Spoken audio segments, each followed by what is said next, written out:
Bom, para finalizar, vamos ver a parte de crônica. Já falamos do Fernão Lopes, que foi cronista-mor da Torre do Tombo, foi eleito em 1434 e exerceu o cargo até 1454. A função dele é narrar a vida dos reis. Ele conseguiu narrar a vida de 3 reis em Portugal nesse curto período de tempo. E os reis não viviam muito, não reinavam muito. Vocês sabem, né? Morriam logo. O fato é que o Fernão Lopes é considerado um cronista historiador. Mas por que ele está na literatura?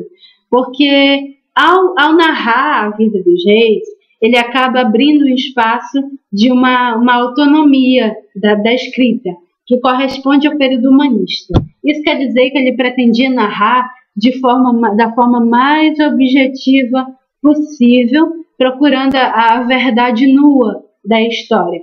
Então, ele busca controlar a mundanal afeição. A mundanal afeição é aquela ideia de que as falas são muito subjetivas. As pessoas se envolvem muito com aquilo que elas estão falando. A função dele é ser totalmente imparcial. Ele quer narrar da maneira mais objetiva, mais distanciada possível. Bom, ele tem lá uma linguagem popular, ele não procura a formosura das palavras, ele só procura a verdade, tá? Bom, o que interessa pra gente é que o Fernão Lopes, mesmo sendo um cronista historiador de reis, ele não tem uma visão regiocêntrica da história. O que é não ter uma visão regiocêntrica? Significa que ele não está preocupado só com aquilo que os reis fizeram. Ele dá muita importância ao povo, que para ele o povo é coadjuvante da história, coadjuvante dos reis, tá? E é isso que vai tornar ele muito próximo da escrita literária, lembrando que isso é prosa. Bom, a historiografia do Fernão Lopes, mesmo que ele utilize o rei como centro da história, ele coloca a influência do povo em histórias, com tá? Então a narrativa dele junta essas várias histórias, essas várias versões do povo com a versão do rei, aquilo que ele deveria dar prioridade. E dele só ficaram conhecidas 3 crônicas: a crônica de El-Rei Dom Pedro, crônica de El-Rei Dom Fernando e crônica de El-Rei Dom João I. Esse Dom Pedro é o Dom Pedro I, mas não é o nosso Dom Pedro I que proclamou a independência. Esse Dom Pedro é do século XV, é o Dom Pedro I de Portugal. O nosso Dom Pedro I, lá em Independência ou Morte, em Portugal era o Dom Pedro IV já, tá bom? Então não vão confundir.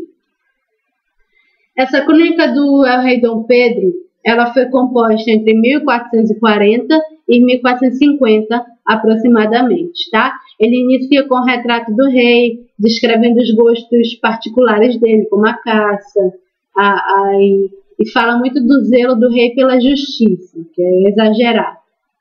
A narração se demora muito no relato da vingança e da glorificação de Inês de Castro. A Inês de Castro era amante do Dom Pedro, só que o pai do Dom Pedro, que era o Afonso IV, queria que ele casasse com uma mulher nobre. Só que a Inês de Castro já tinha 4 filhos com o Dom Pedro e já estava grávida do 5º.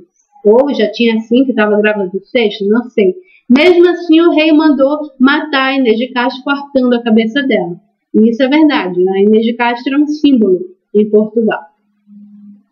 E isso o pai acabou perdendo a boa fama que tinha junto do povo. Esse ato de crueldade em relação a Inês de Castro. E o Fernão Lopes dá muito enfoque a isso.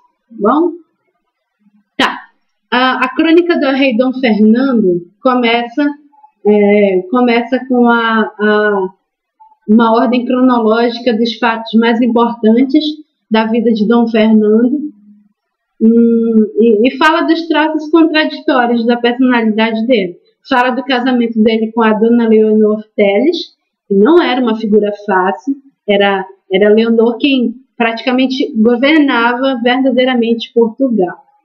Tá? Ele fala das 3 guerras com Castela, que ocupa grande parte da crônica, e age de forma desfavorável em relação ao rei, porque essas guerras, provocadas pelo rei, acabavam trazendo consequências econômicas ruins ruins, porque as guerras nunca foram muito bem justificadas, tá?